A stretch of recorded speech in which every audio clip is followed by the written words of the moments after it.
GHMC వార్డుల పునర్విభజనపై high court division bench కీలక ఆదేశాలు జారీ చేసింది.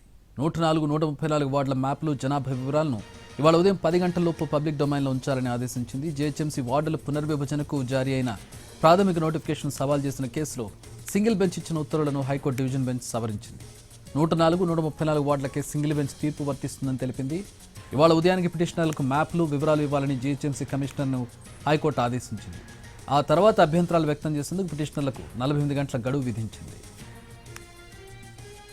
వాస్తవంగా 300 డివిజన్లకు సంబంధించిన వివరాలు, జనాభా లెక్కలు, మ్యాప్లను పబ్లిక్ డొమైన్లలో అప్లోడ్ చేయాలని ఈ నెల 17న సింగిల్ బెంచ్ ఆదేశాలు ఇచ్చింది.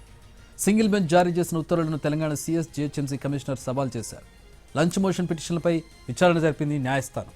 విచారణ సమయంలో వార్డుల విభజనపై నెల 12న ప్రొసీడింగ్స్ వచ్చాయి. వాటి ప్రకారం వార్డుల విభజనపై సింగిల్ బెంచ్ జడ్జి ఆదేశాలు ఏకపక్షంగా ప్రభుత్వం తరపున న్యాయవాదులు వాదనలు వినిపించారు. వాదనల అనంతరం సింగిల్ జడ్జి ఇచ్చిన ఆదేశాలను పాక్షికంగా సవరించింది. మొత్తం 300 వార్డులకు సంబంధించిన వివరాలను పబ్లిక్ డొమైన్లో పెట్టాలనే ఉత్తర్వులను పక్కన పెట్టింది.